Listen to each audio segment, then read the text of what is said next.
Nod. Okay, so I'm going to show you guys how to tape an ear for a flap. I'm using an adult just because they're easier to hold. On puppies, it's definitely a two-person job. One to hold, one to tape. But when we tape the ears here for the flat position, which is they're actually naturally flat, but they do kind of pop up sometimes. The best way to put the tape on is to fold the ear backwards. And then you see where the natural fold is going to be. Now I've already pre-cut some 6-inch strips of tape, and the way we put it on is to the underside of the ear. Hold on, buddy. Good boy. Here, let me put some tape. And he wants to not cooperate.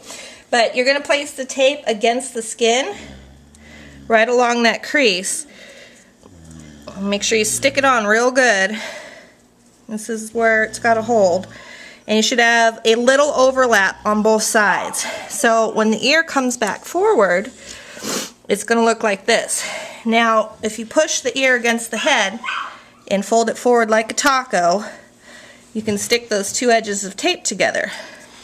When you do that, you're creating a crease here. And you're going to wrap the extra tape inward around the ear so it sticks to the tape. And you're just going to pinch it on there real good so it's nice and tight. Now, what that does is that creates a crease in the ear. It should have a little pocket here. You don't want this to be too tight. If you can't get your finger in there, it's too tight. You want this to be a nice straight line. If you tape it too high, you're going to have a bubble. It should be flush with the head. Now, with this here, you want to try to make sure the edges are even when they're pinched together. And another important thing is the ear needs to point at the floor.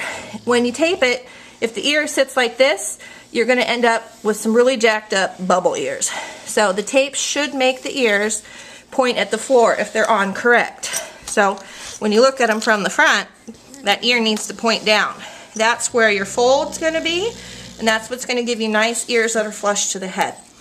So pretty simple. I'll tape the other one real quick here so you can watch again. You got tape, buddy. Tape. Yeah, it's not food. Stay. Stay. So you fold the ear back over the head. You'll get a natural fold. You're going to place the tape along where that edge is. A little overlap in the middle. Make sure it sticks real good. You'll want to probably clean the ears with rubbing alcohol or something before you do this. So here, when you turn it back over, you have a little bit here, a little bit here. You're going to put your finger there to push the ear against the head. That's where you're going to want the crease to be. So we fold the edges together. And even if your tape doesn't meet up perfectly, it's okay. You can just kind of twist it over. But you're going to want to pinch it together. I always wrap in towards the head. I don't know if that's important, but that's how I do it. You just want the tape to stick to itself. And then you're going to pinch it. Now see, this one I might need to redo because it's not close enough to the head here. If your ears look like this, that's not the correct way. This should be flush to the head here, which just means you need to move your tape up higher. So in other words, when I placed the tape, it was incorrectly placed. Sometimes you have to do this a couple times to get it right, so it helps if you have a few strips of tape laying around. See, this was not correct here. This should have been higher up on the ear. See, my tape went straight across instead of along the crease here. So we will just retape, move it up, fold it over, and we should have a better connection there.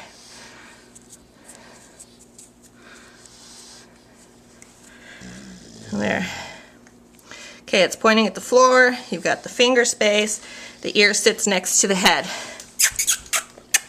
Here you go, good boy. See, the ears should be flush to the face and pointing down.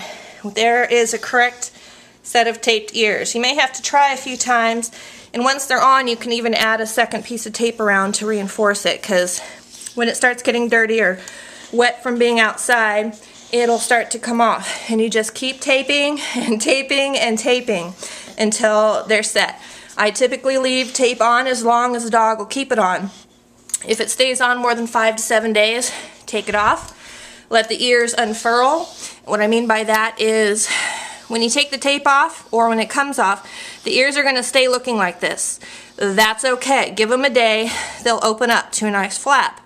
Now, I don't retape again until the ear starts to come up.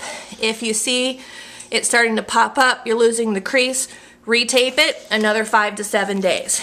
And you keep repeating this process until the ears stop popping up. I start taping as early as 7 to 8 weeks, and typically by the time they start teething, the ears and the cartilage will start to get heavy and the ears will lay flat. They won't keep popping up. If your dog has very thin, soft ears, you might have to do this for a longer time. Some dogs only need 1 taping, some need a couple, some need a couple months. So if you're going to commit to it, because if you don't and you start taping and then you don't finish, your dog's ears are going to go like this. So we don't want that. So this is something you have to commit to. You can't just start taping and then stop taping, because you will start ruining the cartilage in the dog's ear and it'll no longer look normal. So let's just have a look here. Hey, come in. Good boy. So there's your taped ears, correctly taped ears.